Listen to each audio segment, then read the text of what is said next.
19호 태풍 쏠릭이 제주도를 지나 북상하고 있습니다. 예상보다 느리게 이동하면서 전남 영광을 스치듯 지나 내일 새벽 3시쯤 전북 군산에 상륙할 것으로 보입니다. 태풍 쏠릭은 중심기압 970헥토파스칼, 최대 풍속 초속 35m의 중형급 세력을 유지하고 있습니다. 오늘 새벽부터 오후까지 제주 서쪽 해상을 지나면서 제주에선 순간적으로 초속 62m의 최대 풍속이 기록됐고 13,000여 가구가 정전됐습니다. 태풍이 몰고 온 강한 비바람으로 1명이 실종되고 1명이 다쳤습니다. 전국 9개 공항에서 551편의 비행기가 발이 묶였고 80개 항로에서 115척의 여객선도 통제되고 있습니다.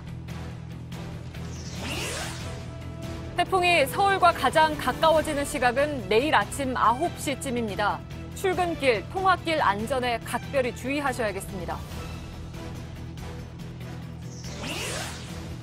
고용 쇼크의 타격이 저소득층에 집중되며 소득 분배 상황도 나빠지고 있습니다. 고소득층의 소득은 크게 늘어난 반면 저소득층은 오히려 줄어서 2분기 기준 소득 격차는 2008년 금융위기 이후 가장 많이 벌어졌습니다. 양승태 전 대법원장의 직접 지시를 받아 헌법재판소를 압박하는 방안이 담긴 문건을 작성했다는 판사들의 진술을 검찰이 확보했습니다. 당시 법원 행정처가 헌재 파견 나간 판사로부터 빼돌린 기밀을 처장이던 박병대, 고영한 전 대법관에게 보고한 정황도 검찰이 확인했습니다. 한 공공시설물 주차장에 들어가려는데 주차 차단기에 미인식 세 글자가 뜹니다. 바로 이 파란색 번호판을 제대로 인식하지 못하는 건데요. 오늘 밀착 카메라는 전기차 등 친환경차의 차주들이 겪는 불편한 문제들을 담았습니다. 공기청정기가 도로 위로. 내일을 바꾸는 현대수소 전기차. 시청자 여러분, JTBC 뉴스룸을 시작하겠습니다. 19호 태풍 쏠릭의 상륙이 임박했습니다. 현재 서해안을 따라서 올라오고 있는데 앞으로 대략 한 7시간 뒤, 그러니까 새벽 3시쯤에는 전라북도 쪽을 통해서 한반도에 상륙할 것으로 예상됩니다. 일본의 기상청은 전남 쪽을 예측하고 있습니다만 우리 기상청은 전북, 그중에서도 군산을 주목하고 있습니다. 자, 당초 예상보다는 늦어졌다고 하지만 그러나 조금 전에 나온 예보에서 1시간 앞당겨진 것이 새벽 3시 상륙입니다.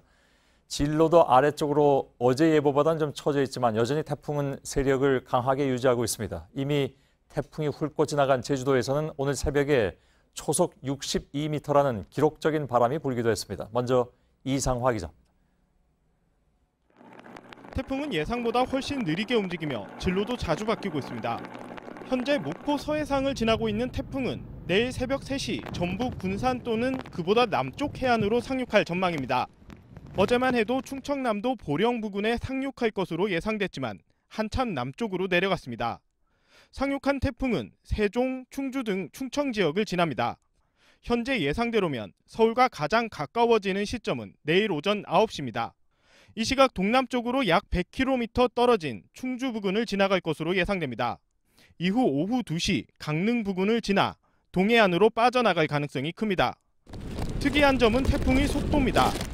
제주 서쪽 바다를 지날 땐 시속 4km, 사람이 평소 걷는 수준으로 북상하기도 했습니다. 상륙 후에도 시속 20km로 한반도를 관통할 것으로 보이는데 12시간가량 육상에 머물 가능성이 있습니다. 태풍이 더 오래 머물면서 피해도 더 커질 것으로 우려됩니다. 내일까지 전국 곳곳에 150mm가 넘는 비가 내립니다. 현재 태풍이 지나고 있는 서해안엔 시간당 40에서 50mm 수준의 비가 내리고 있습니다. 폭우보다는 강풍 피해가 더 클 것으로 보입니다. 쏠릭은 강도 강급을 유지하며 여전히 중형 크기를 유지하고 있습니다. 강풍 반경은 300km가 넘고 중심부의 최대 풍속은 초속 35m입니다. 달리는 트럭이 전복될 수 있는 수준입니다. JTBC 이상화입니다. 예, 지금 이 시간 태풍에 가장 가까운 곳인 전남 목포를 연결해서 상황을 들어보겠습니다. 윤정식 기자가 내려가 있습니다. 자, 태풍이 목포를 기준으로 얼마나 가까이 있습니까, 지금? 네, 방금 제가 태풍 센터에 확인한 바에 따르면 지금 현재 제19호 태풍 솔릭은 목포 서남쪽 약 60km 해상 주변에 있는 것으로 보입니다. 이번 태풍은 속도와 방향이 매우 불규칙합니다. 현재 태풍의 예측진로는 오늘 밤 11시쯤 목포 바로 옆으로 초접근하고 내일 새벽 사이 전남 영광을 스친 뒤 새벽 3시쯤 군산에 상륙할 것으로 보입니다. 예. 조금 전에 말씀을 드렸지만 일본 기상청은 전남 쪽 상륙을 예보를 하고 있습니다. 그러나 우리 기상청은 전북 쪽을 지금 예상하고 있고요. 목포의 지금 상황을 보면 이미 많은 비가 내리고 있고 해서 바람도 많이 부는 것 같고 폭풍 전야라고 하기에도 좀 어려울 것 같습니다. 전야라면 좀 조용하지 않습니까? 그런데 이미 시작이 됐다고 봐야 되군요. 네, 제 뒤로 이렇게 태풍을 피해서 어선들이 들어와 있는 모습들이 촘촘하게 보입니다. 워낙 파도가 높을 것이 예상돼서 서로 흔들리다가 뱃길이 충돌할 수도 있어서 이렇게 항구에 단단히 결박한 상태입니다. 지금은 비바람이 세졌다 약해졌다를 반복 중에 있습니다. 이곳 목포는 오늘 밤이 고비가 될 것으로 보입니다. 예. 혹시 피해가 난 게 있습니까? 네, 아직까지 인명피해는 집계가 되지 않고 있습니다. 하지만 제가 나와 있는 이 목포 북항에서는 평소와는 달리 오가는 사람도 거의 없고요. 주변 횟집이나 또 커피숍 등 대부분의 상점이 오늘 하루 종일 문을 닫은 상태입니다.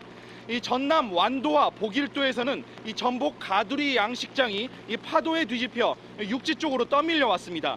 또 전남 지역 곳곳에서는 가로수가 쓰러지는 피해도 잇따랐습니다. 이미 오늘 오후 1시부터 전남 서남부는 태풍 경보가 발령된 상태입니다. 예. 조금 전에 상륙 시간이 조금 앞당겨지긴 했습니다만은 오늘 하루 예상보다 굉장히 느리게 움직였습니다. 시속 4km 그러니까 그냥 사람이 걷는 정도의 속도밖에 되지 않았는데 강도는 그대로 유지가 되고 있다면서요? 네, 어제 시속 20km였던 거에 비하면 오늘은 4km, 정말 느리게 속도가 많이 변했습니다. 이게 태풍이 진행 방향을 동쪽으로 바꾸는 동안 속도가 좀 느려졌다는 걸로 기상청은 설명하고 있습니다. 지금은 이미 방향이 거의 수정이 된 상태고요. 속도가 다시 올라가고 있는 상태입니다. 이 상륙 시점에는 시속 20km를 거의 회복할 것으로 기상청은 내다보고 있습니다. 이 걱정스러운 건 태풍의 세기입니다. 지금 태풍의 속력은 태풍 솔릭은 이 강도는 강, 크기는 중형입니다. 이 속도가 느려지고 빨라지는 동안에도 세력과 크기는 변화가 거의 없다는 겁니다. 하지만 기상청은 자정을 기점으로 강도는 중급, 또 크기는 소형으로 한 단계씩 내려갈 것으로 보고 있습니다. 지난 2010년 9월 한반도에 상륙했던 태풍 곰파스도 상륙 당시 강도는 중급의 소형이었는데 같은 정도로 보고 있습니다. 예, 목포에 나가 있는 윤정식 기자였습니다.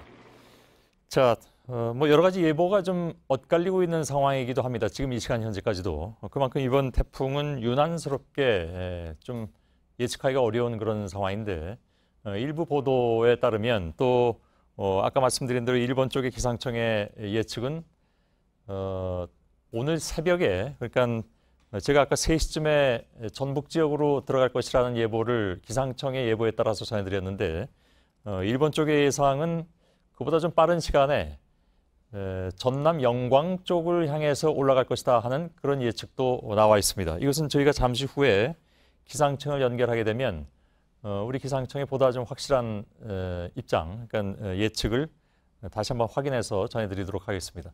사실 어제 잠깐 말씀드렸습니다마는 수십 킬로미터 정도의 차이로 이게 큰 어떤 그 차이가 있는 것은 아니기 때문에 그러나 아무튼 어느 쪽으로 상륙하냐 하는 것은 여전히 많은 분들의 관심사안이고 그에 따라서 인구 밀집 지역이냐 아니냐에 따른 그런 피해 정도도 달라질 수 있기 때문에 분명히 중요하긴 하죠. 저희들이 좀 확인해 보도록 하겠습니다. 태풍이 지나간 제주를 연결할 텐데요. 제주는 지금 태풍이 지나가긴 했지만 오늘 낮 동안 정말 굉장했습니다. 기상청 예보국장도 처음 들어본다는 초속 62m의 강풍이 몰아쳤고 또한 전기가 끊긴 곳도 많았습니다. 박상욱 기자가 제주도에 남아 있습니다. 그제와 어제 그리고 어제와 오늘이 또 상황이 좀 많이 달라 보이긴 합니다. 서귀포가 아니라 애월읍에 나가 있다고 들었습니다. 네, 그렇습니다. 어제는 제주도 남쪽에 있었지만 지금은 제주도 북쪽에 나와 있습니다. 이 태풍이 북상함에 따라 제주도 내에서 강풍이 부는 지역 역시 달라졌기 때문입니다. 태풍이 한창 제주도 남서쪽을 지나던 오전까지 서귀포 등 남서부 지역에 강풍이 불었던 것과 달리 이곳 애월읍에서는 북서부 지역에선 이 해질 무렵부터 바람이 정차 강해지고 있습니다. 여전히 이곳은 태풍의 강풍 반경 안에 들어있고 또 태풍 경보도 아직 해제 예고조차 나오지 않은 상태입니다. 그만큼 아직 안심하기엔 이르다는 겁니다. 예, 엄청난 양의 비가 쏟아졌고 산간 지역에 그리고 바람도 뭐 굉장히 강하게 불었다는 말씀을 좀 전에 드렸는데 밤사이 상황이 어땠습니까? 네, 어제 뉴스룸이 마치고 오늘 동이틀 무렵까지 비바람은 계속해서 거세졌습니다. 한라산에선 앞서 앵커께서 말씀하신 바와 같이 초속 62m의 기록적인 강풍까지 몰아쳤는데요. 서귀포 시내에서조차도 바람이 워낙 강하다 보니까 자동차 문이나 상점 문 등을 여닫을 때 손이나 다리가 끼지 않을 정도로 주의를 해야 되는 수준이었습니다. 이처럼 밤사이 몰아친 비바람에 해가 뜨고 난 이후에 서귀포엔 태풍이 핥히고 간 흔적들이 많이 남아 있었습니다. 건물에서 떨어져 나온 이 유리창 파편은 도로 곳곳에 흩어져 있었고 가로수를 비롯해 신호등 그리고 어디선가 떨어졌을지 모를 굵은 나무 줄기 등도 오후까지 시내 곳곳에서 목격이 됐습니다. 예, 어젯밤에 관광객 한 명이 파도에 휩쓸려서 실종됐다고 들었는데 혹시 속보가 있는지요? 네, 그 사건은 어제 저녁 7시 20분쯤 서귀포의 소정방 폭포에서 벌어진 일입니다. 해경은 폭포에서 사진을 찍기 위해 두 사람이 이동을 하다가 갑작스러운 강력한 파도에 나무로 만든 난간이 무너지면서 이 같은 사고가 벌어진 것으로 보고 있습니다. 현재 해경과 경찰 또 소방 등의 인력이 투입해서 이틀째 수색 작업이 진행되고 있지만 강한 바람과 또 파도에 수색 작업은 난항을 겪고 있습니다. 태풍이 제주를 지나간 이후에도 지금 보시는 것처럼 바람은 거세고 또 비도 역시 많이 내렸지만 이 밖에 추가 인명피해 보고는 아직까지는 없는 상태입니다. 예, 다행이군요. 박상욱 기자였습니다. 태풍을 맞은 제주의 모습은 이번 태풍의 위력이 어느 정도인지를 여실히 보여주고 있습니다. 곳곳에서 대형 간판들이 날아갔고 가로수가 부러질 정도였습니다. 최충일 기자가 좀 더 자세히 취재를 해봤습니다. 한 마트가 폭격을 맞은 듯 처참합니다. 건물에 앙상한 몰골이 드러났고 보행자들이 접근을 못하도록 안전띠가 쳐졌습니다. 20m가 넘는 대형 철제 간판이 와르르 무너져 내렸습니다. 초속 40m 이상의 강풍을 지닌 태풍 쏠릭은 이렇게 대형 구조물을 쓰러뜨릴 정도로 위협적이었습니다. 인근의 공사 현장은 철제 구조물이 휘어지고 거푸집까지 날아갔습니다. 서귀포항 인근 음식점의 유리 발코니는 바람에 떨어져 산산조각 났고 이국적인 자태를 뽐내던 야자수는 강풍에 꺾여 두동강 났습니다. 한라산을 넘어 북쪽으로 온 강풍은 제주 시내의 태양열 집광판을 망쳐놨고 전봇대까지 꺾었습니다. 태풍을 몇 번 겪어보긴 했는데 이렇게 심하게 와갖고 정전까지 길게 되고 자체적으로 발전기 틀어가지고 생선 살리고 있는. 이 밖에도 제주시에 위치한 별도봉 정수장 파이프가 파손돼 누수가 발생하는 등 공공시설에도 피해가 잇따랐습니다. JTBC 최충일입니다. 예, 태풍이 상륙할 것으로 우리 기상청이 예상했던 전라북도 군산에도 취재 기자가 나가 있습니다. 강신우 기자 연결되어 있습니다. 자, 지금 상황 보면 아주 심한 것 같진 않습니다. 뒤에 나무가 좀 흔들리긴 하는데 비도 그렇게 많이 오는 것 같진 않은데 어떻습니까, 강신우 기자? 네, 바람이 점점 거세지고 있어 태풍이 임박했음을 느낄 수 있습니다. 당초 태풍 쏠릭은 충남 태안반도에 상륙할 예정이었는데 그 이동 속도가 느려지면서 이동 경로도 대폭 남쪽으로 내려앉았습니다. 지금으로선 태풍이 전남 영광을 먼저 스치거나 곧장 이곳 군산으로 와서 육지에 상륙할 것으로 기상청은 예상하고 있습니다. 상륙 시간도 밤 9시에서 내일 새벽 3시쯤 대폭 늦어졌습니다. 이제 7시간 이상 남았지만 이미 주변 바다의 파고는 상당히 높아졌고 바람과 파도도 계속 거세지고 있습니다. 예, 영광을 스쳐서 군산 지역으로 상륙할 것이다라는 것이 우리 기상청의 예보이고 또 일부 예보는 그냥 영광 쪽으로 올라갈 것이다 하는 예보도 물론 나오고 있습니다. 그렇게 될 경우에는 상륙 시점이 좀 더 빨라지는 것이죠. 그러니까 새벽 1시 정도가 되는 것이죠.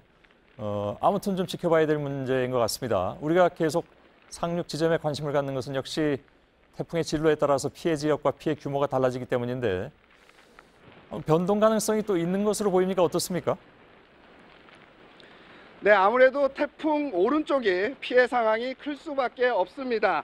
태풍은 속도가 조금씩 느려지고 있어서 더 남쪽이나 동쪽으로 갈 가능성도 충분히 있습니다.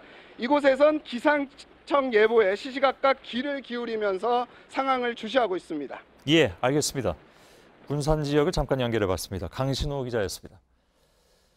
저희 뉴스룸에서는 며칠째 태풍 솔릭의 경로에 대해서 자세하게 설명을 해드리고 있습니다만 아직도 이렇게 설명해드려야 할 상황이 계속 발생을 하고 있습니다.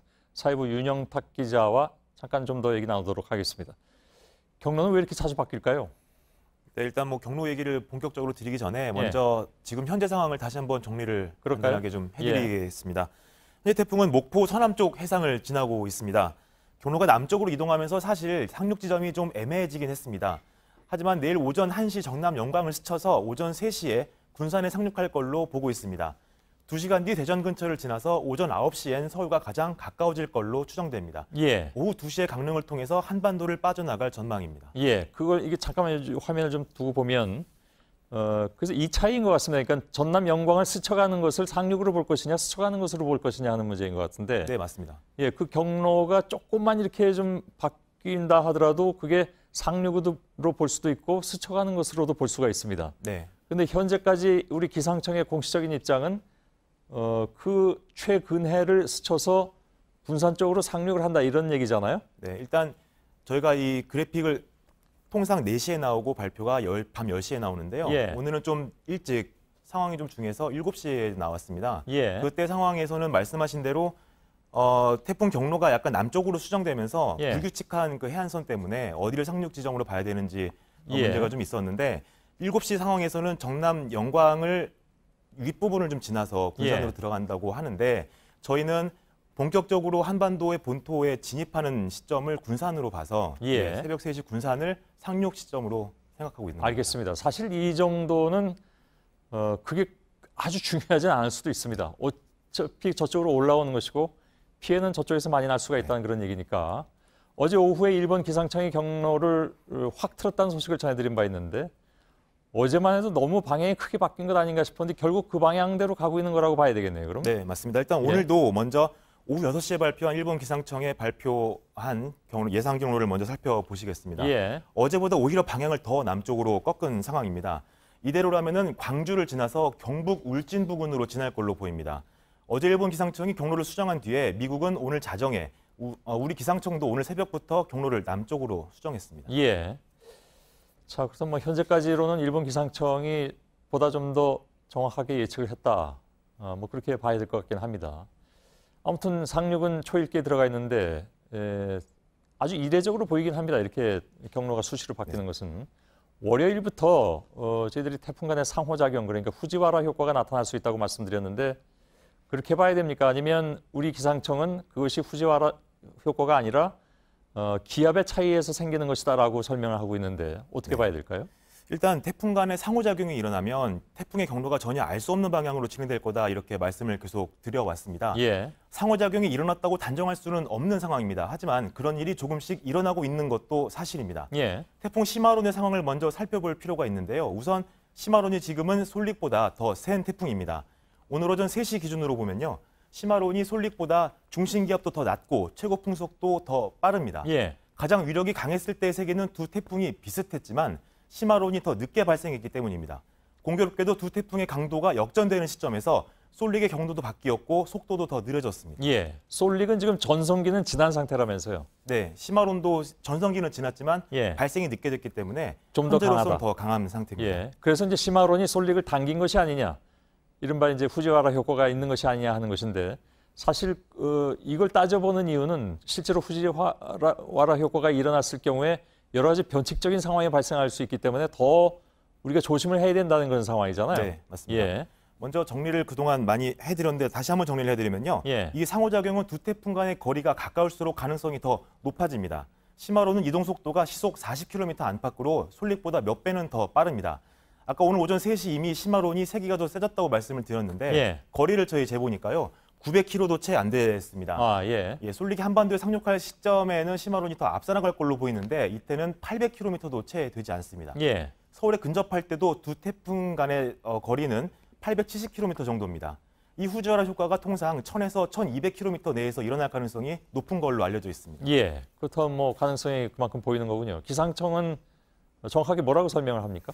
일단 태풍의 상호작용이라고 보기는 어렵다는 입장입니다. 문제는 이 일기도를 보면서 좀 설명을 드리겠는데요. 역시 시점은 오늘 오전 3시입니다.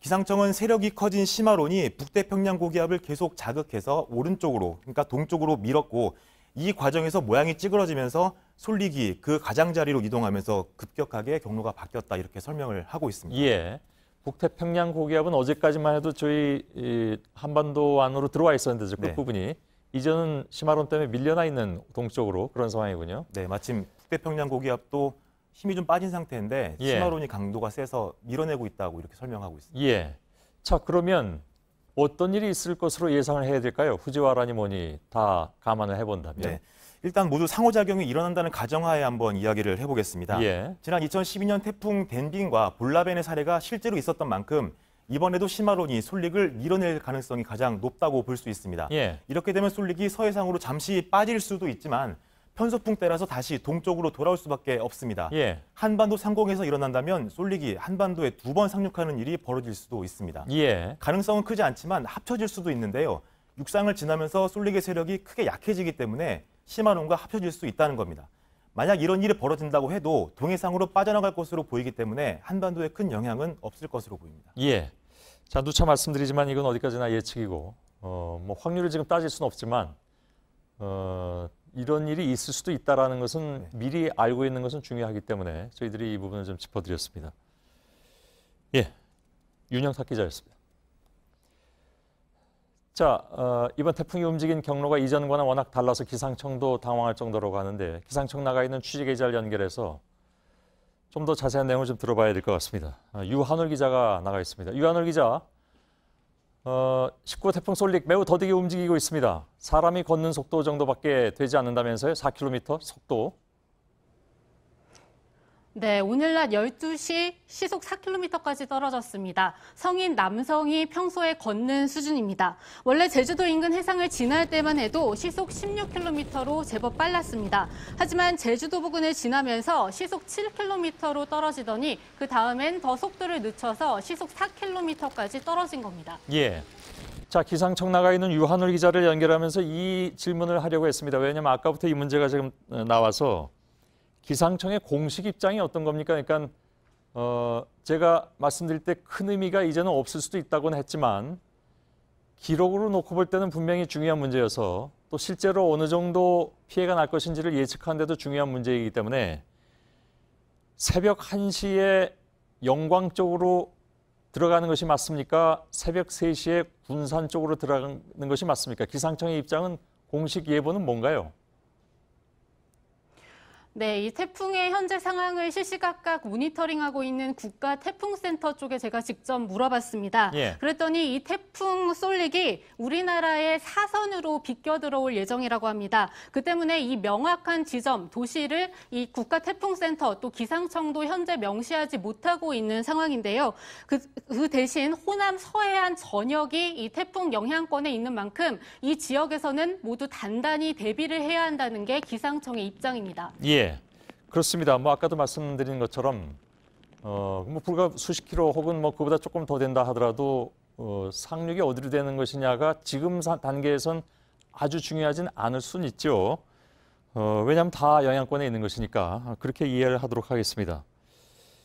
자, 기상청에서 취재한 또 다른 내용은 어떤 게 있습니까?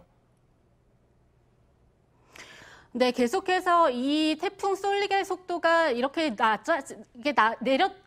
떨어진 이유에 대해서 좀 설명을 드리겠습니다. 그동안 이 한반도 상공에는 견고하게 북태평양 고기압이 자리 잡고 있었습니다. 이 기상청은 솔릭이 이 북태평양 고기압을 뚫고 올라오고 있기 때문에 이 태풍의 속도가 더뎌졌다고 설명합니다. 또 솔릭이 북서진하던 원래 방향을 바꿔서 북동진하는 과정에서 이 속도가 늦춰진 것으로 보입니다.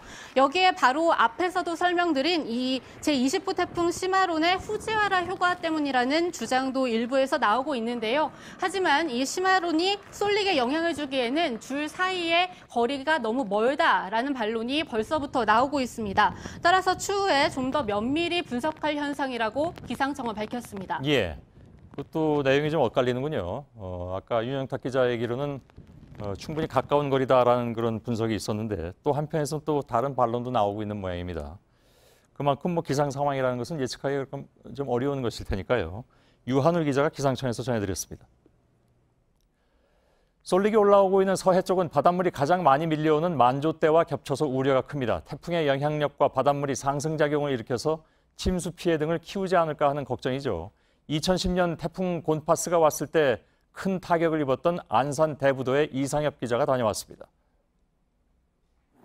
태풍 쏠릭이 서해안에 상륙하는 시간은 내일 새벽 2시쯤입니다. 바닷물이 가장 많이 밀려오는 만조대입니다. 불어난 바닷물이 강한 바람을 타고 넘칠 경우 침수 피해를 일으킬 가능성도 있습니다. 쏠릭이 올라오는 곳은 전북으로 추정되지만 서해안 곳곳에 주민들이 비상 대기 상태입니다. 태풍과 만조의 상승작용을 속단할 수 없기 때문입니다. 지난 2010년 태풍 곤파스가 강타한 안산 대부도 주민들은 더욱 긴장하고 있습니다. 당시 포도를 키우는 비닐하우스는 휘어진 뼈대만 남았고 주민들은 수확을 포기했습니다. 8년이 지났지만 일부 피해 흔적은 아직 그대로 남아 있습니다. 기둥들이 사방에 널려 있었고요. 곤파스 태풍이 또 맞아서 피해를 본다면 이제 농사는 이제 접겠다 이런 얘기도 좀 했었는데 주민들은 이번에도 바싹 긴장하면서 서둘러 보강 작업에 들어갔습니다. 안산 대부도의 한 포도농가입니다. 주민들은 바람이 비닐하우스를 타고 넘어갈 수 있게 추가로 구조물을 설치했습니다. 인근 선착장에선 사람들의 출입을 통제하고 어선들은 일일이 육지로 끌어올렸습니다. 태풍 쏠릭이 계속 방향을 바꾸는 가운데 서해안 지역 주민들과 지자체들도 경로를 예의주시하고 있습니다. JTBC 이상영입니다. 예, 이번에는 시청자 여러분들께서 제보해 주신 영상과 사진을 보면서 피해 상황을 잠깐 좀 살펴보겠습니다. 먼저 태풍 피해를 겪은 제주에서 제보 영상이 굉장히 많이 도착해 있습니다. 감사하다는 말씀을 먼저 좀 전해드립니다. 시청자 김효진 씨의 제보 영상입니다. 제주에 있는 정방폭포의 모습입니다. 아래로 떨어져야 하는 폭포 물줄기가 바람을 이기지 못하고 다시 위로 올라가는 모습이 보이고 있습니다. 자, 이번엔 제주 시내로 가보겠습니다. 차도와 인도가 구분이 되지 않을 정도로 빗물이 넘쳐 있는 모습입니다. 도로 위로 시내버스 바퀴가 반쯤 물에 잠긴 채 운행 중에 있죠. 시내에 있는 주유소에도 빗물이 넘쳐 들어간 상황입니다. 자, 이번엔 다른 도로 모습입니다. 아스팔트 위로 빗줄기가 아주 세차게 내리고 있습니다. 건물 안으로 비바람이 들이닥치는 모습까지 생생하게 담겨 있습니다. 아찔한 순간도 화면에 담겼습니다. 제주에 있는 주차장인데 바람을 견디지 못한 야자수가 힘없이 부러져서 떨어집니다. 이번엔 태풍이 향하고 있는 전남 지역의 모습입니다. 여수에서 제보해 주신 영상입니다. 무선지구 삼거리라고 하는데요. 화면 왼쪽을 잘 보시면 노란색 간판이 바람을 이기지 못하고 종이장처럼 인도로 떨어집니다. 간판이 떨어질 당시 인도 위에는 아이들이 있었다고 하는데 화면에서도 놀란 듯 황급히 피하는 모습이 보입니다. 다치지 않아서 정말 다행입니다. 예, 여러분들의 제보 영상은 저희들이 역시 늘 열어놓고 기다리고 있습니다. 지금 뉴스룸이 진행되고 있는 시간에도 여러분들의 제보가 들어오면 필요한 경우에는 여러분들께 바로 제보 내용을 전해드리도록 하겠습니다. 태풍이 한반도로 북상하면서 피해도 더 커지지 않을까? 이건 뭐 당연한 우려이긴 한데 전국의 피해 상황을 종합해서 집계하는 중앙재난대책안전본부를 잠깐 연결하겠습니다. 이수정 기자, 전국적으로 피해 상황이 집계가 된 게 있습니까? 네, 중앙재난대책안전본부는 구급 구조 활동을 담당하는 소방청 등 유관기관과 전국 17개 지자체에서 파악한 이번 태풍 피해 현황을 하루 4번에 걸쳐서 전국적으로 집계해서 발표하고 있습니다. 지금까지는 오후 5시에 집계된 내용이 가장 최신인 겁니다. 인명피해는 2명으로 어제 저녁 제주에서 발생한 실종자 1명과 부상자 1명입니다. 여객선과 항공기도 곳곳에서 운항에 차질을 빚었습니다. 한국공항공사는 오늘 제주를 오가는 486편의 항공기가 모두 결항됐다고 밝혔습니다. 전국적으로도 551대의 항공기가 결항됐습니다. 여객선도 97개 항로 165척도 발이 묶였습니다. 현재도 각 지자체에서 집계가 이루어지고 있는데요. 다음 피해 상황 발표는 밤 11시로 예정돼 있습니다. 예. 대비태세는 잘 되고 있나요? 네, 지금 중앙재난대책안전본부는 오늘 낮부터 대응태세를 1단계에서 2단계로 격상해서 근무 중입니다.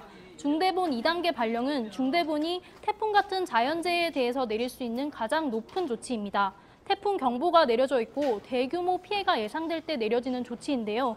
이와 별도로 위기경보도 심각으로 가장 높은 단계를 발령했습니다.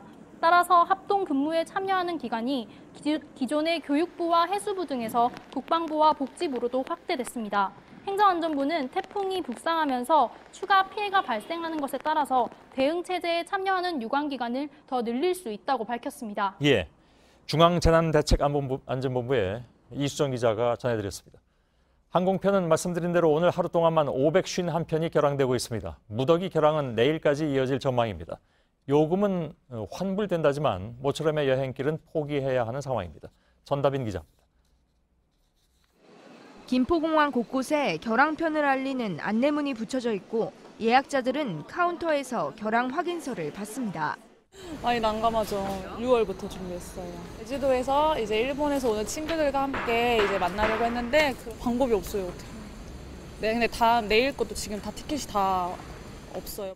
국토교통부는 전국 공항에서 오늘 자정까지 국내선 506편, 국제선 45편이 결항된다고 밝혔습니다. 평소에 이곳은 짐을 붙이기 위해 줄을 선 승객들로 가득 차는데요. 오늘은 태풍으로 인한 결항이 이어지면서 이렇게 텅 비었습니다. 인천국제공항에서도 일본 필리핀행 등 국제선 19편이 운행을 못하게 됐습니다. 인천공항과 용유역을 왕복하는 자기부상열차 운행도 저녁 6시 이후 중단됐습니다. 무더기 결항이 내일까지 이어질 수 있어 항공권을 예매했다면 운항 정보를 계속 확인할 필요가 있습니다. 태풍과 같은 천재지변으로 항공편이 취소될 경우 요금은 전액 환불됩니다. JTBC 전다빈입니다. 예, 이 시각 서울 도심 상황도 알아보겠습니다. 오늘 아무래도 태풍 대비 등을 위해서 귀가를 서두른 시민들이 많이 계실 텐데 태풍이 서울에 가장 가까워지는 시점이 바로 내일 아침 출근 시간대와 겹칩니다. 그래서 더욱더 우려가 되죠. 서울 강남역에 나가 있는 이가혁 기자를 연결하겠습니다. 자, 서울은 아직 태풍을 크게 느끼진 못하고 있습니다. 지금 바깥 상황이 어떤지요? 네, 직장에서 퇴근하는 시민, 또 인근 학원에서 수업을 마치고 귀가하는 학생들 정도를 말고는 평소 강남역 치고는 상당히 한적한 모습입니다. 내일 태풍 예보 탓인지 또 비 때문에 짓궂은 날씨 때문인지 조금 귀가를 서두르는 모습을 볼 수가 있었습니다. 빗방울이 약 2시간 전쯤부터 점차 굵어지기 시작하더니 지금 이렇게 앞을 조금 보기 어려울 정도로 굵어졌고 또 제가 이곳에서 서 있으면서 가장 몸소 변화를 크게 느끼는 것이 바람의 색입니다. 이 점퍼를 입고 있는데도 조금 쌀쌀하게 느껴질 정도로 바람이 세지고 있고 약 2시간 전쯤에는 이곳에 달려있던 현수막과 각종 깃발들을 서초구청에서 바람에 날릴 것을 대비해서 미리 제거하는 모습을 볼 수가 있었습니다. 그리고 제 옆에 이런 식물들도 조금씩 바람에 점차 세게 흔들리기 시작했고 또 건물에 있는 깃발이나 태극기들도 강하게 바람이 불 때마다 흔들리는 모습을 볼 수가 있었습니다. 예. 자, 이게 원래 당초 예상은 새벽에 서울에 도착할 것이다라는 것이었다가 점차 이제 그 경로도 남쪽으로 처지고 그러면서 지금은 제일 가깝게 접근하는 그 시점이 아침 출근 시간대 정도로 얘기가 나오고 있습니다. 그래서 출근 시간대가 굉장히 좀 걱정이잖아요.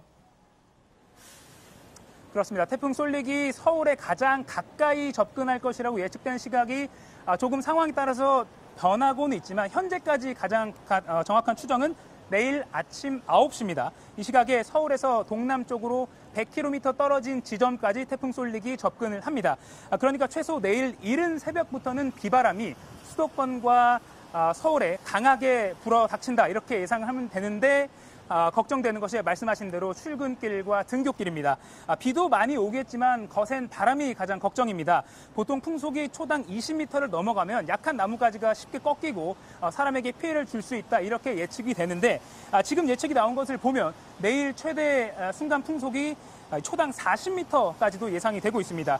눈을 뜨기 힘들 정도의 비바람이 때때로 불 수 있기 때문에 내일 등굣길이나 출근길 평소 다니는 길이더라도 낡은 간판이 달린 곳이나 또 낡은 주택의 담벼락 또 큰 나무 밑으로는 좀 지나다니는 것을 삼가하시는 게 좋겠습니다. 또 운전을 할 경우에는 차체가 바람에 심하게 흔들릴 수가 있기 때문에 운전대를 두 손으로 잡고 평소보다 훨씬 서행하시는 게 좋습니다. 지하철과 버스같이 대중교통을 이용하실 경우에는 사람이 몰릴 것을 대비해서 평소보다 조금 일찍 출발하시는 게 낫겠습니다. 예. 학교는 휴교하는 곳도 많다고 들었는데 그 내용 조금 이따 좀 전해드리도록 하겠습니다. 서울시나 지하철 공사 등도 지금 비상대기 상태였군요. 네, 서울교통공사는 어제와 오늘 전동차와 각 지하철역 또 공사 지역 등을 미리 점검을 했습니다. 또 만일의 사태를 대비해서 24시간 복구 지원반을 포함해서 비상근무 체제에 돌입했습니다. 코레일도 며칠 전부터 낙석 우려 지역이나 침수 피해 우려 지역을 미리 점검을 했고 또 규정에 따라서 바람이 초속 45m 이상일 경우에는 KTX가 운행이 중단될 수가 있다는 점 알려드립니다. 또 시간당 강우량이 60mm를 넘더라도 모든 열차 운행이 때에 따라서 중단될 수가 있습니다. 또 영종대교나 인천대교 또 각 고속도로도 상황에 따라서 운행이 통제가 될 수 있기 때문에 웹사이트 등을 통해서 미리 좀 알아보시고 가시는 게 좋겠습니다. 또 서울시와 각 구청도 취약 지역을 점검을 했습니다. 특히 서울시는 하청이 범람할 것을 대비해서 하청 출입을 삼가달라 이렇게 각별히 당부했습니다. 예, 이가혁 기자가 강남역 앞에서 전해드렸습니다. 자, 각급 학교들은 오늘 이미 휴업이나 단축 수업을 했습니다. 태풍이 상륙하는 내일은 전국의 대부분 유치원은 물론이고 초, 중, 고등학교가 휴업합니다. 이혜원 기자가 전해드립니다. 태풍이 스쳐 지나간 제주도는 교육감 직권으로 도내 모든 학교에 휴업을 권고했습니다. 휴업은 교직원은 학교에 나오고 학생들만 등교하지 않는 겁니다. 호남과 경남을 포함해 모두 1,942개 학교가 휴업했습니다. 충북에서는 599개 모든 학교가 오늘 하루 단축 수업을 했습니다. 태풍이 내일 새벽 상륙할 것으로 예보되면서 각 시도교육청은 긴급 회의를 열었습니다. 충북은 교직원도 모두 학교에 나오지 않는 휴교를 결정했습니다. 세종과 강원은 유치원과 초, 중, 고등학교 모두 휴업하기로 했습니다. 서울과 인천은 중학교까지 휴업하고 고등학교는 휴업을 권고했습니다. 내일 오전 기준으로 태풍 영향권에서 어느 정도 벗어나는 호남과 부산 등은 학교장 재량으로 상황에 따라 휴업을 하도록 했습니다. 보건복지부는 태풍의 영향권에 든 지역에서는 어린이집 등원도 자제하라고 권고했습니다. JTBC 이혜원입니다. 태풍이 오면 집 안에 있는 게 안전하다고 하지만 오히려 집안이 더 불안한 사람들이 있습니다. 도심 재개발 구역에 사는 주민들입니다. 옆집이 무너지진 않을까, 철거 공사장에서 벽돌이나 철제 구조물이 날아오진 않을까 걱정합니다. 서효정 기자입니다. 아이들이 다니는 초등학교 옆으로 철제 구조물이 들어서 있습니다. 재개발 구역 공사장을 둘러싼 가림막입니다. 태풍을 앞두고 찢어지거나 날아갈까 봐 천막은 떼어냈지만 철제 구조물은 그대로 서 있습니다. 아니, 전봇대도 불려나가는데 저거 넘어지면 큰일 났는데 왜 저거 안 하나 지금 그러고 있어. 건물을 부수고 남은 콘크리트와 유리 조각은 그대로 버려져 있습니다. 철거를 하다만 건물도 유리창이 깨진 채 버려져 있습니다. 유리창 부서진 게 저기 바람 불면 밑으로 쏟아진다고. 안 깨진 유리도 쏟아지는데 깨진 유리가 아니라 더 쏟아지니까. 아직 재개발 작업이 시작되지 않은 지역은 더 걱정입니다. 건물 대부분이 낡았기 때문입니다. 이렇게 벽에 금이가 있어서 제가 조금 만졌더니 이렇게 벽 조각이 떼어져 나올 정도입니다. 지붕도 보시면요. 이렇게 시멘트 조각들 사이로 속이 훤히 들여다 보일 정도로 많이 낡아 있습니다. 문제는 이 집들이 무너져 내리면 이쪽으로 경사가 져 있기 때문에 옆집으로 피해가 갈 수도 있다는 겁니다. 건물이 워낙 낡아 비가 새서 천막을 둘러놨는데 그 위에 벽돌을 올려놓기도 했습니다. 강풍이 불면 주변을 위협할 수 있는 물건들입니다. 도심 재생 사업을 하겠다며 재개발 구역에서 해제된 지역에선 노후주택들이 방치되고 있습니다. 비바람이 조금만 불어도 지붕 기와장이 날릴까 아니면 철문이 뜯어질까 걱정입니다. 뭐든지 홀랑홀랑 다 날아가잖아. 이 동네는 아주 힘들어. 우리 동네 여기가. 재개발 구역으로 지정된 동네가 서울에만 300곳이 넘습니다. JTBC 서유정입니다. 수도권 지역 중에서 쏠릭이 가장 가까이 올 것으로 예상되고 있는 곳은 경기 동남부 쪽입니다. 여기 농민들은 비닐하우스가 날아가거나 농작물이 물에 잠길까 봐 노심초사하고 있습니다. 최수연 기자입니다. 사다리를 타고 올라가 비닐하우스에 비닐을 덧댑니다. 20개의 하우스를 정비하는데 하루 종일이 걸립니다. 바닥에 고정시키려고 12개 망치질도 합니다. 몇 년 전 침수 피해를 겪은 농민이 쏠리기 몰고 올 비바람을 막기 위해 필사적으로 대비를 하는 겁니다. 그때 태풍처럼 바람이 너무 많이 불어서 혼난 적이 있습니다. 이렇게 비닐이 다 뜯어지고 뭐 날아가고 겁이 나서 지금 미리미리 예방 차원에서 지금 이렇게 계속 비닐을 덧대주고. 근처 다른 마을의 농민들도 마찬가지입니다. 비닐하우스에 빈틈을 막고 수확 가능한 채소는 미리 걷어들입니다. 비닐하우스는 특히 태풍에 취약합니다. 비바람에 이렇게 비닐이 찢어지기도 하고 비닐하우스가 통째로 날아가기도 합니다. 토사가 안으로 밀려들면 농작물을 덮어서 한 해 농사를 망칠 수 있습니다. 논밭이 물에 잠길까 걱정도 큽니다. 염려되는 것들은 이제 침수가 안 되게 주변 이제 배수로 관리도 미리 해놓고 잠 못 자고 대기해야 될 것 같습니다. 지자체 측은 침수 위험이 있는 곳은 대부분 정비를 마쳤다면서도 예보보다 더 많은 비가 오면 피해가 커질 수 있다고 우려했습니다. JTBC 최수연입니다. 네, 정부도 비상체제입니다. 문재인 대통령은 외부 일정을 취소하고 국가위기관리센터를 찾았습니다. 태풍의 예상 경로에 석유화학시설과 발전소가 밀집해 있어서 정부가 24시간 긴급 복구반을 가동하기로 했습니다. 이태경 기자입니다. 문재인 대통령은 오늘 오전 청와대 국가위기관리센터에서 긴급 점검회의를 주재했습니다. 국가적 비상대비 체제 태세를 유지해서 총력 대응해 주시기 바랍니다. 특별 재난지역 선포 등 가능한 모든 지원책을 미리 검토를 해주기 바랍니다. 문 대통령은 오후 예정됐던 규제개혁 관련 행사 참석도 취소했습니다. 각 부처도 비상체제에 들어갔습니다. 산업통상자원부는 백운규 장관 주재로 에너지 공기업, 산업단지 관련 기관장들과 긴급 대책회의를 열었습니다. 태풍 상륙이 예정된 지역에 정유화학시설, 발전소 등이 밀집해 있기 때문입니다. 산업부는 원전이나 송배전망, 태양광시설 피해에 대비해 24시간 긴급 복구반을 가동하기로 했습니다. 농식품부도 전국 저수지 배수장의 가동 상태와 비닐하우스 등 농업시설을 점검했습니다. 농식품부는 지자체와 농협을 통해 농민들에게 수확기가 가까워진 과일이나 채소는 태풍이 오기 전 수확해달라고 독려했습니다. 해양수산부는 태풍 비상대책본부를 꾸리고 여객선과 어선 대피 현황을 점검하고 있습니다. JTBC 이태경입니다. 네, 일본엔 쏠릭이 빠져나가자마자 20호 태풍 시마론이 찾아왔습니다. 강한 비바람을 몰고 오늘 밤에 일본 열도를 통과합니다. 그리고 난 뒤에도 다시 홋카이도를 덮칠 가능성이 있습니다. 일본 기상청은 밤이 되기 전에 빨리 피하라고 권고했습니다. 어제 큐슈에서 쏠릭의 피해 상황을 전해드렸던 윤서령 특파원이 오늘은 시마론을 취재하기 위해서 시코쿠 지역으로 이동했습니다. 시마론은 전날보다 빠른 시속 35km 속도로 오늘 저녁 일본 열도에 상륙했습니다. 중심기압 950헥토파스칼, 최대 순간 풍속 60m의 강한 태풍입니다. 시코쿠를 시작으로 서일본 지역을 통과합니다. 2달 전 기록적 폭우로 220명이 넘는 사망자를 낸 지역을 그대로 훑기 때문에 바짝 긴장한 상태입니다.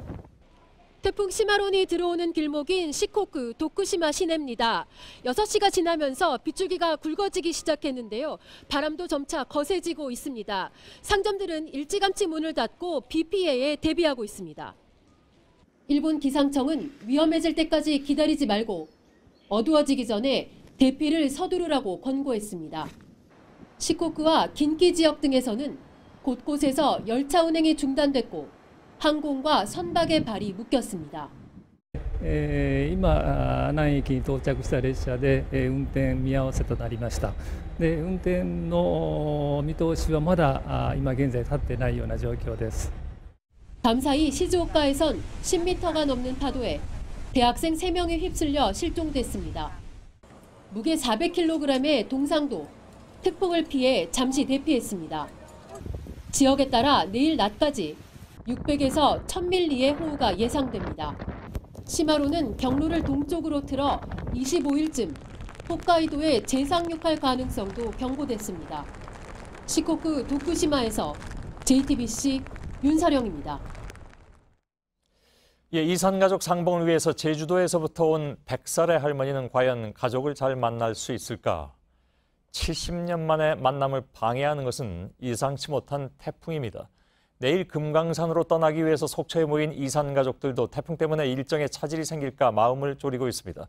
문재인 대통령도 필요하다면 상봉 장소와 일정 등을 재검토하라고 지시했습니다. 가족들이 모여있는 강원도 속초를 연결하겠습니다. 박현주 기자, 지금 방북에 앞서서 속초에서 오늘 밤을 보내게 되는데 아직까지 거기는 뭐 태풍의 어떤 기운이 느껴지진 않겠죠? 네, 이곳 속초에는 아침부터 흐린 날씨가 이어지더니 밤이 되면서는 비바람이 꽤나 거세졌습니다. 이곳 속초 한화 리조트에는 총 81가족 그리고 326명이 모여 있는데요. 지금은 저녁 식사를 마치고 각자 방에서 쉬고 있습니다. 또 고령의 상봉자가 많은 만큼 의료진이 몇몇 방을 돌면서 건강검진도 하고 있습니다. 예. 벌써 비와 바람은 좀 있는 모양이군요. 근데 이제 아무튼 태풍 때문에 바로 이제 경로상에 들어갈 수가 있기 때문에 혹시라도 일정에 차질이 생길까 걱정하는 분들이 굉장히 많을 것 같습니다. 네, 예정대로라면 가족들은 내일 아침 9시에 이곳 속초를 출발해서 강원도 고성의 남북 출입사무소를 거쳐서 육로를 통해서 금강산으로 넘어가게 됩니다. 이 동선 자체가 태풍의 영향권에 들 수 있다는 우려가 있는데요.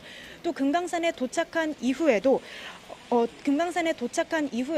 그 태풍의 영향권에 그대로 들 거라는 우려가 나옵니다. 오만찬이 진행되는 금강산 호텔과 또 상봉이 이뤄지는 면회소가 조금씩 떨어져 있기 때문에 고령자들의 경우에는 그 동선에도 각별히 유의해야 할 것으로 보입니다. 어제부터 금강산에 남아있던 인원들이 관련 시설에 대한 긴급 점검에 들어가기도 했습니다. 예. 자, 아직까지 내일 어떤 그 예정이라든가 일정 같은 것들이 뭐 바뀐다든가 하는 얘기는 없죠? 네, 아직까지는 내일부터 시작되는 2박 3일의 상봉 일정에는 변함이 없습니다. 하지만 문재인 대통령은 오늘 긴급 점검 회의에서 필요할 경우에는 상봉의 일정과 장소 그리고 조건을 재검토하라라고 지시를 했습니다. 통일부도 아직까지는 상황의 변동은 없지만 북측과 협의를 통해서 일정이 변할 가능성에도 대비를 하고 있다고 밝혔습니다. 예, 알겠습니다. 속초에서 박현주 기자가 전해드렸습니다. 트럼프 미 대통령은 대북 제재를 빨리 풀어주고 싶다 이렇게 말했습니다. 북한 핵 폐기를 전제로 하긴 했지만 조기 제재 해제 발언은 싱가포르 북미 정상회담 이후에 처음 있는 일입니다. 2차 정상회담을 할 가능성이 크다고 한 데 이어서 제재 해제를 거론하는 것은 폼페이오 장관의 4차 방북을 앞두고 비핵화에 대한 빅딜이 성사되길 바란다는 메시지로도 보입니다. 정효식 특파원입니다. We have massive sanctions. I want to take them off quickly, but they've got to get rid of the nukes. 트럼프 대통령이 웨스트 버지니아주 유세에서 지난 3개월 동안 김정은 위원장과 매우 좋은 관계를 맺고 있지만 제재는 풀지 않고 있다면서 한 말입니다. 김 위원장과는 궁합이 좋다며 무슨 일이 있을지 지켜봐야겠지만 아마 잘 해결될 것이라고 낙관도 했습니다. 이 같은 발언은 폼페이오 장관의 4차 방북을 앞두고 제재에 반발하는 김 위원장을 달래는 동시에 구체적인 비핵화 조치 합의를 유도하는 발언으로 풀이됩니다. 트럼프 행정부는 이달 들어서만 3차례 북한의 밀수를 돕는 중국, 러시아 기업들을 상대로 추가 제재를 하는 등 압박을 이어가고 있습니다. 트럼프 대통령이 2차 정상회담 카드에 이어 빨리 제재 해제를 하고 싶다고 발언한 것은 폼페이오 장관의 방북을 앞두고 김정은 위원장의 핵 포기 결단을 우회적으로 압박한 것이란 분석입니다. 워싱턴에서 JTBC 정효식입니다. 다음 소식입니다. 소득이 높은 가구의 수입은 더 늘고 소득이 낮은 가구의 수입은 더 줄었다는 통계가 나왔습니다. 그러니까 소득 분배가 더 나빠져서 경제적 격차가 더 벌어졌다는 지표입니다. 정책 기조를 어떻게 둘 것이냐에 대한 고민이 더 깊어지게 됐습니다. 이현 기자. 지난 2분기 가구당 월평균 소득은 453만 1,000원으로 1년 전보다 4.2% 늘었습니다. 전체 소득은 늘었지만 소득 규모에 따라 나눠서 보면 사정이 다릅니다. 하위 20% 가구의 한 달 소득은 132만 5천 원. 지난해 같은 기간보다 오히려 7.6% 줄었습니다. 정부가 복지를 늘린 덕에 이전 소득, 재산 소득은 늘었지만 일해서 번 돈, 근로소득과 사업소득이 크게 감소했습니다. 조선 자동차 산업의 구조조정에 안정적인 일자리가 줄었고 내수가 침체돼 영세 자영업자의 소득도 감소한 탓입니다. 반면 상위 20%에 속하는 가구는 한 달에 913만 5천 원을 벌어 지난해 2분기보다 10.3%나 소득이 늘었습니다. 자연히 소득 양극화는 심화했습니다. 상위 20% 소득이 하위 20% 소득의 몇 배인지를 나타내는 소득 배율은 5.23배를 기록했습니다. 2분기 수치만 놓고 볼 때 금융위기 때인 2008년 이후 격차가 가장 컸습니다. 하위 20% 가구의 소득은 지난 1분기에도 전년 동기 대비 8% 감소했습니다. 당시 문재인 대통령은 이를 두고 매우 아픈 지점이라고 언급하기도 했습니다. 2분기에도 상황이 크게 변하지 않으면서 최저임금 인상 등 정책 기조를 두고 벌어진 논란이 증폭될 전망입니다. JTBC 이현입니다. 예, 소득 분배 상황이 이렇게 나오자 정부와 여당은 일단 재정을 최대한 확대해서 대응한다는 전략을 내놨습니다. 일자리 예산을 역대 최대 규모로 꾸리겠다는 것이 오늘 나온 결론입니다. 이에 따라서 정부가 제출할 내년도 예산안도 470조 원에 육박하는 슈퍼 예산안이 될 것이라는 전망이 나왔습니다. 송승환 기자입니다. 당정협의에서 홍영표 민주당 원내대표는 재정 확대의 필요성을 강조했습니다. 올 하반기와 내년 1년은 우리 경제와 민생을 살릴 골든타임입니다. 대폭적인 확장적 재정 운영이 필요합니다. 고용 쇼크에 충격을 받은 정부도 이에 호응했습니다. 김동연 경제부총리는 일자리와 사회 안전망 확충, 혁신 성장을 위해 지출을 늘리겠다고 했습니다. 일자리 예산을 역대 최고 수준으로 확대하여 민간, 공공부문 일자리 창출을 적극 지원하겠습니다. 사회 서비스 분야에서 일자리를 늘리기 위해 내년에 어린이집 보조교사 15,000명을 추가로 뽑기로 했습니다. 저소득층에 구직 촉진 수당 200억 원을 지급하고 장애인 연금도 한 달 30만 원으로 10만 원을 올립니다. 새로운 일자리를 만들기 위한 연구 개발에도 돈을 더 풀기로 했습니다. 혁신 성장을 가속화하기 위해 데이터와 인공지능 등 8대 선도 사업에 8조 원을 선제적으로 투자하고 연구 개발비를 20조 원 이상으로 확대하기로 했습니다. 당정이 재정 확대에 공감하면서 28일 정부가 제출할 내년도 예산안은 470조 원에 육박하는 슈퍼 예산안이 될 것이란 전망도 나옵니다. 반면 야당은 나랏돈을 푸는 것만이 능사가 아니라며 반발하고 있어 국회에서 격론이 예상됩니다. JTBC 송승환입니다. 예, 역대 최고 수준의 일자리 예산을 내놓겠다고 했지만 사실 잠깐 일하고 마는 일자리의 비중이 높다면 그 효과가 금방 끝나버리는 문제가 있죠. JTBC가 입수한 정부 보고서를 보면 정부도 이런 문제점을 모르고 있지는 않았습니다.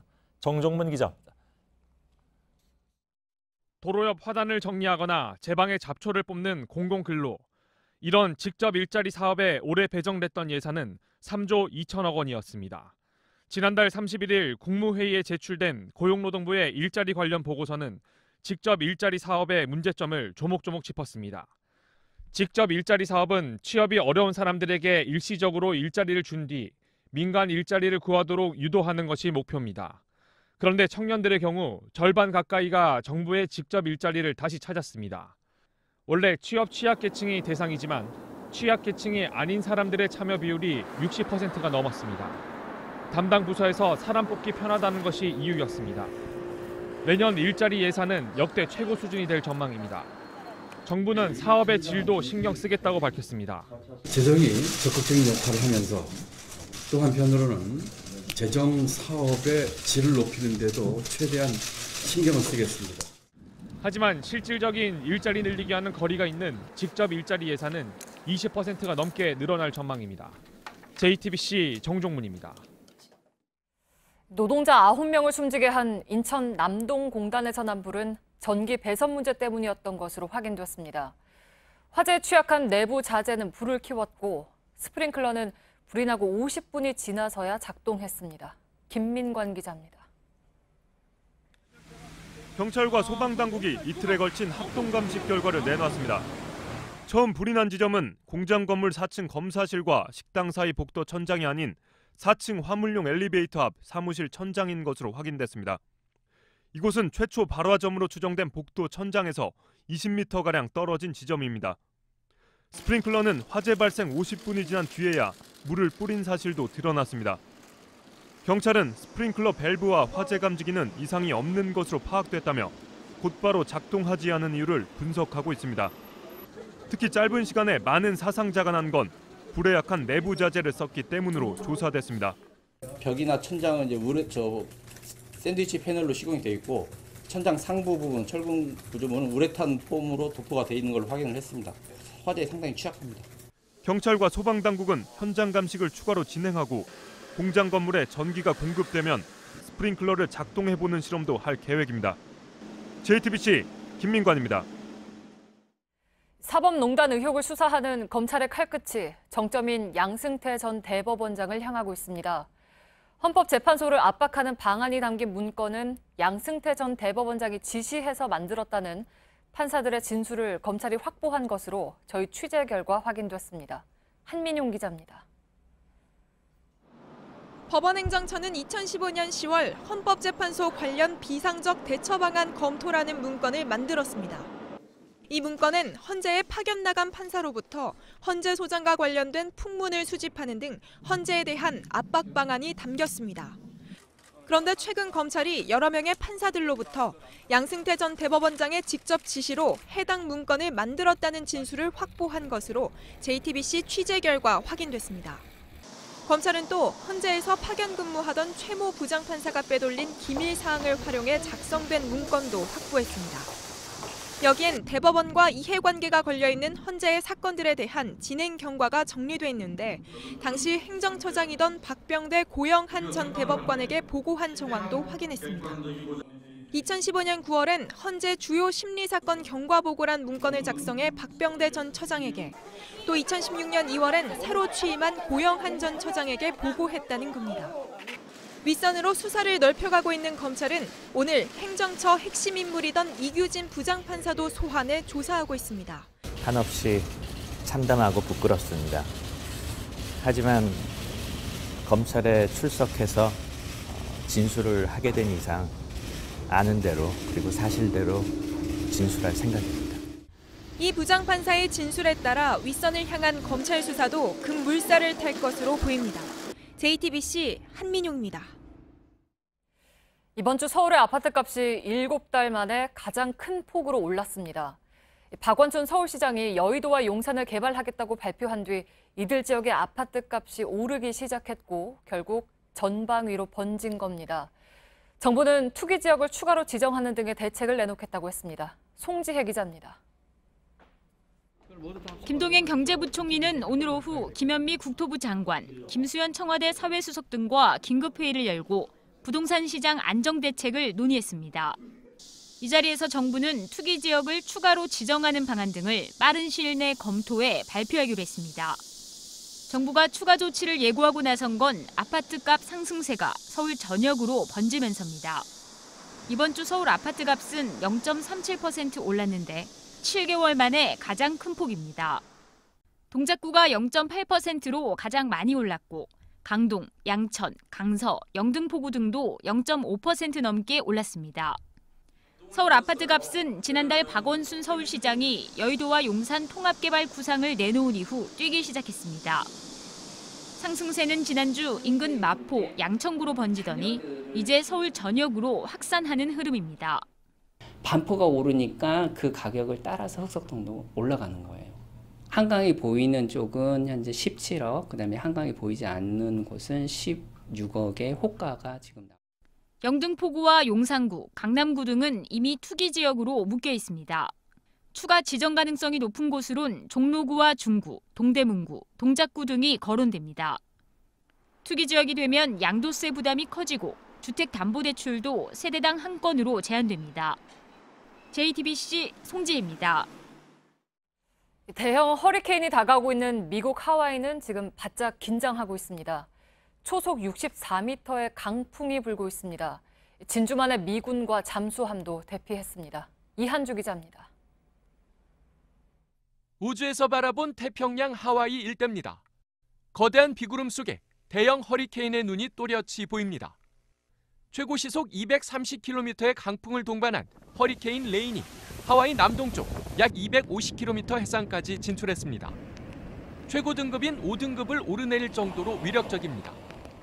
이르면 현지 시간 목요일 오후부터 하와이 본섬과 마우이섬, 오아후 섬이 차례로 허리케인의 영향을 받을 전망입니다. 일부 산악지대의 경우 시간당 최대 600mm란 기록적 호우가 예보됐습니다. 상점마다 생수와 식료품을 사려는 주민으로 북새통을 잃었고 주유소에도 줄이 길게 늘어섰습니다. 하와이 대부분의 학교가 휴교를 결정했고 공무원 역시 필수 인력을 제외하고는 휴가가 허용됐습니다. 하와이 진주만 히컴 기지에 주둔 중인 해군 병력과 전투기, 잠수함에도 일시 대피령이 내려진 상태입니다. 하와이 주당국은 26년 만에 초대형 허리케인 접근을 앞두고 연방정부에 재난지역 선포를 사전 요청했습니다. JTBC 이한주입니다. 네, 태풍이나 폭염의 수준을 분석할 때 바람이 핵심 요소입니다. 바람의 방향이나 세기를 정밀하게 측정할 수 있다면 기상 예보의 정확도를 크게 높일 수가 있습니다. 유럽 우주국이 지구의 모든 바람을 측정해서 이른바 지구 바람 지도를 만들기 위한 첫 위성을 쏘아 올렸습니다. 이주찬 기자입니다.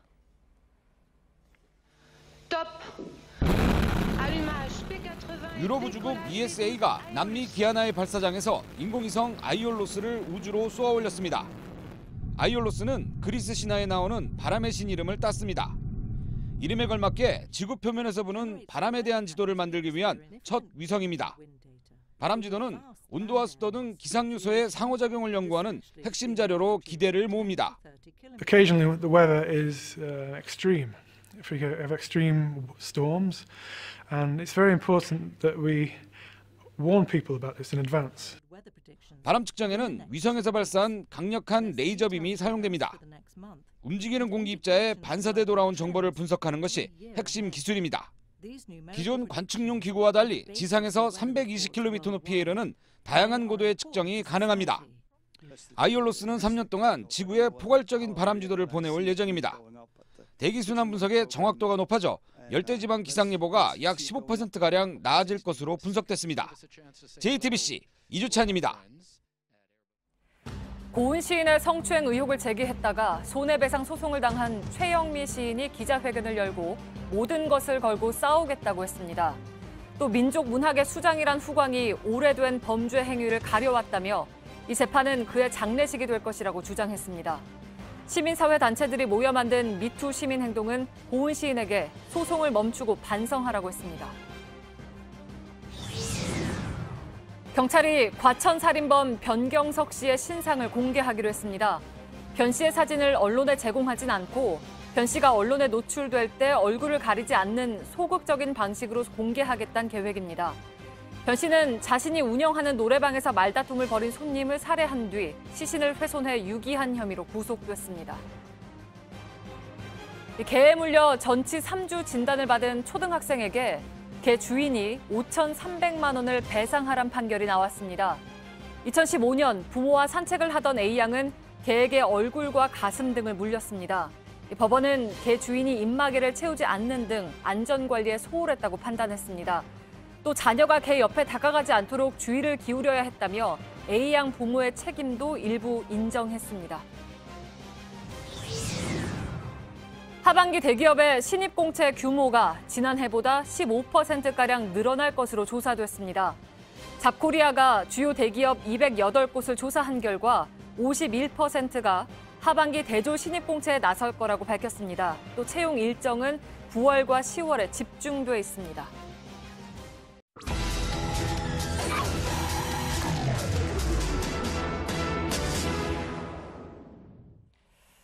네, 요즘 친환경차에 대한 관심은 커져가는데 기반 시설은 제자리 걸음입니다. 주차장에선 번호판을 인식하지 못하고 연료를 충전할 수 있는 곳은 전국에 8곳뿐입니다. 밀착 카메라 윤재영 기자입니다. BMW 차량에서 또 불이 나 디젤차의 인기가 갈수록 식고 있습니다. 디젤차의 한계를 드러내는 일련의 사건들을 거치면서 친환경차들이 갈수록 늘어나고 있습니다. 그중에서도 이런 전기차 또는 수소연료차의 증가율이 유독 높은데요. 그런데 이런 친환경차의 차주들이 끊임없이 불만을 제기하는 문제들이 있습니다. 그 첫 번째가 바로 이 파란색 번호판입니다. 정부는 지난해 6월 이후 출고되는 전기차와 수소연료 전지차에 대해 의무적으로 파란색 번호판을 부착하도록 했습니다. 친환경차 구매자들에게 혜택 제공을 쉽게 하고 자긍심을 높인다는 취지입니다. 그런데 이 번호판 때문에 황당한 일을 겪는 전기차주들이 많습니다.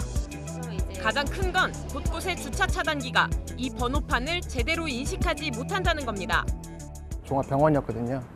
그러니까 출차할 때 확인이 안 됐던 거예요. 그래서 한 주 있다 다시 와가지고 출차할 때 보니까 요금이 15만 원이 청구가 된 거예요.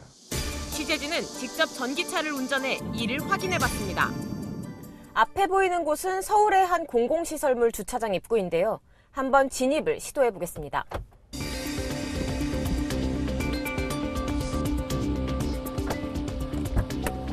주차 차단기에 미인식이라는 세 글자가 뜹니다. 인식이 안 되는 거예요. 파란 번호판은 그런 경우가 종종 있어요. 번호판은 바꿔야 될 거예요, 아마. 이러한 문제는 적외선 카메라가 파란색 바탕과 검은색 글씨를 제대로 구별하지 못하기 때문입니다. 확실하게 보이잖아요. 파란색이 바탕이다 보니까 그게 이제 회색으로 보이는 거죠.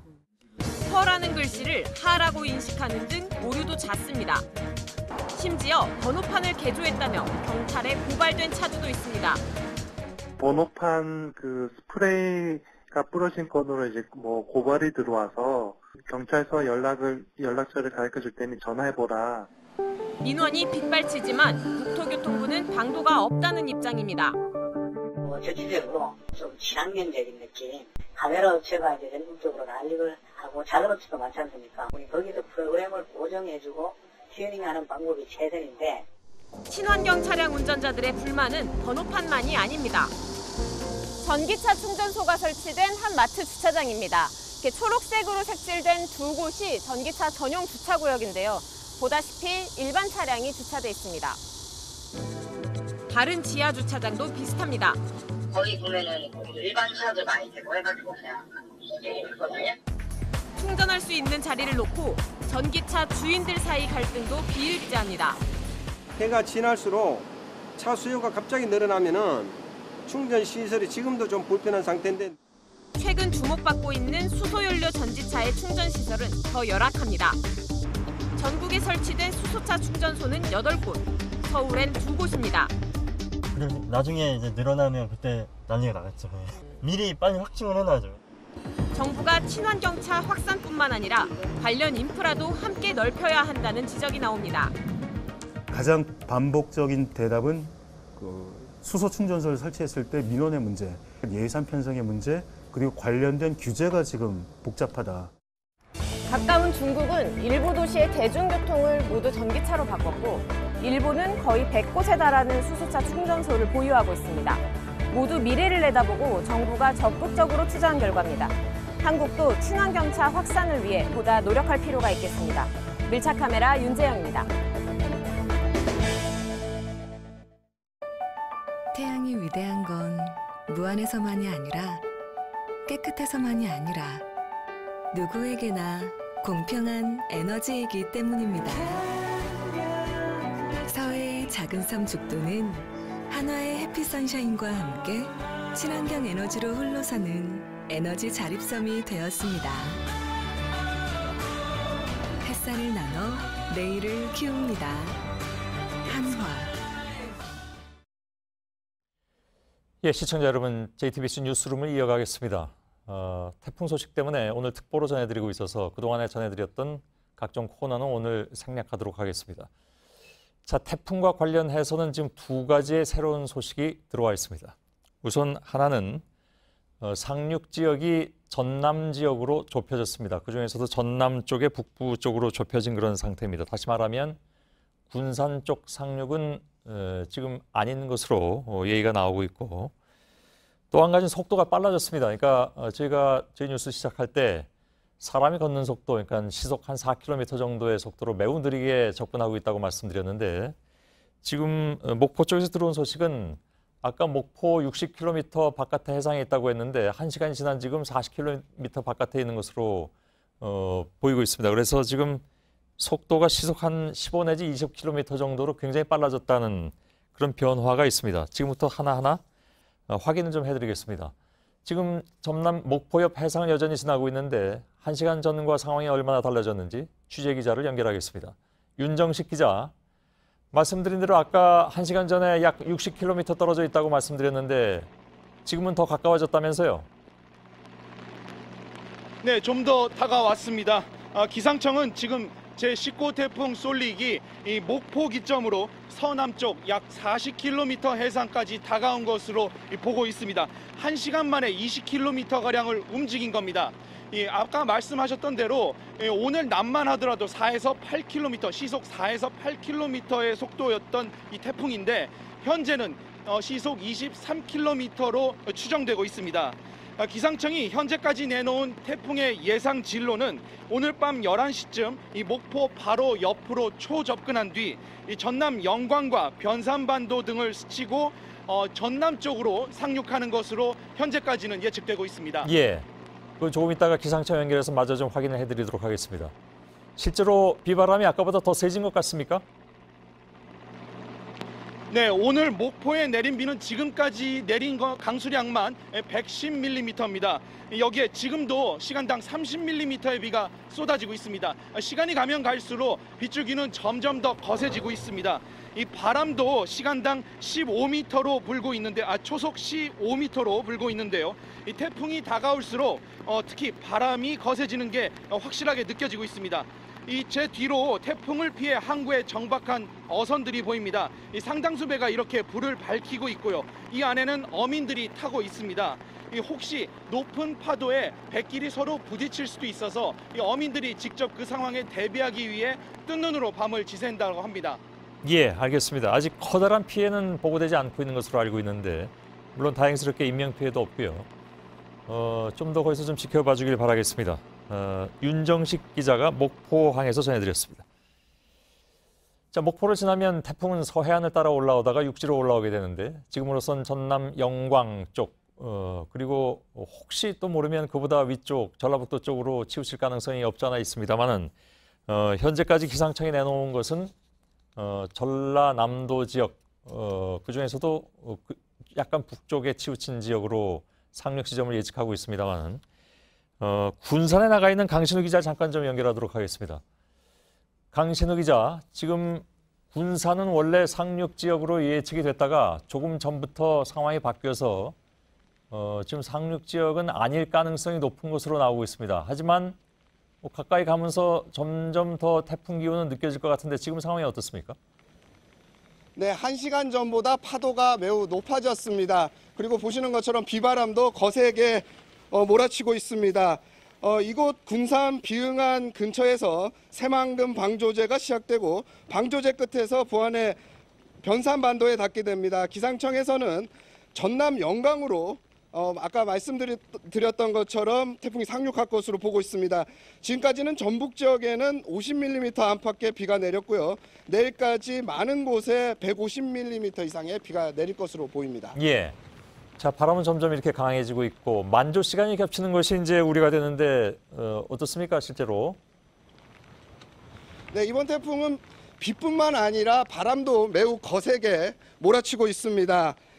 조금 전에 확인해 본 바로는 이곳 군산의 최고 순간 풍속은 초속 15m를 넘나들고 있습니다. 여기에 바닷물 높이가 높아지는 만조 시간이 가까워지고 있어 태풍이 가장 가까이 다가올 때 10m 안팎의 높은 파도가 예상됩니다. 저지대에서는 하수도가 역류할 수 있어 주의가 필요합니다. 태풍이 상륙하는 오늘 새벽부터 내일 아침 사이가 최대 고비가 될 것으로 보입니다. 예, 군산에 나가 있는 강신우 기자였습니다. 자, 계속해서 기상청을 좀 연결하겠습니다. 유한울 기자가 나가 있는데요. 보다 정확한 소식을 좀 전해드리도록 하죠. 유한울 기자 나와 있죠. 먼저 지금 태풍은 어디까지 올라와 있는지 지점이 좀 나와 있습니까? 네, 제19 태풍 쏠릭은 현재 전남 목포 해상을 지나고 있습니다. 목포에서 서남쪽으로 약 40km 떨어져 있습니다. 태풍의 강도는 여전히 강하고 규모도 중형급 태풍으로 나타나고 있습니다. 오늘 정오에 시속 4km까지 떨어졌던 속도도 현재 1시간당 23km로 다시 돌아온 상태입니다. 태풍이 점점 가까워지면서 전북과 전남, 광주 등 호남 전역에는 오늘 오후 태풍 경보가 내려졌습니다. 제주와 그 인근 해상 전체도 아직까지는 태풍 경보 상태를 유지하고 있습니다. 예. 조금 전에 저희들이 제주에 사시는 분한테 제보를 받고 영상도 받았는데 잠시 후에는 좀 보여드리겠습니다만은 제주는 지금 태풍이 지나갔음에도 불구하고 여전히 강한 바람, 높은 파도가 치고 있다고 하는군요. 잠시 후에 직접 좀 보여드리도록 하겠습니다. 그나저나 태풍 속도가 다시 빨라졌습니다. 그렇게 천천히 올라오다가 갑자기 빨라지고 있는데 상륙 시점과 관련해서 뭐 워낙 많이 말씀드렸기 때문에 더 말씀은 안 드려도 될 것 같고요. 이렇게 빨라진다면 육상에 올라와서도 빠른 속도를 유지할 경우에 당초에 꽤 오랜 시간 동안 육상에 머물 것으로 예측이 되는데 그게 좀 앞당겨질 가능성도 있을 것 같습니다. 그렇다면 예를 들어서 서울 같은 경우에 아까 저희가 보도해 드릴 때 아침 9시경 그러니까 출근 시간대와 겹칠 것이라고 말씀드렸는데 서울과 가장 가까운 지점이 그거보다 더 빠른 시간에 당도할 수도 있겠고 여러 가지 좀 변수가 생겼습니다. 기상청에서 취재한 내용을 전해주시죠. 관련해서.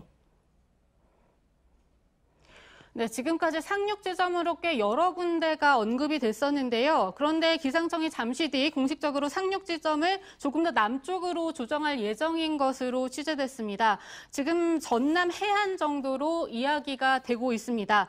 이후에 이 태풍은 점점 더 속도가 붙어서 서울에 가장 크게 영향을 주는 때는 내일 새벽부터 오전으로 보시면 되겠습니다. 그 다음에 오후 3시 이후 동해안으로 빠져나갈 것으로 보입니다. 예. 자, 그러면 한 가지만 더 물어보겠습니다.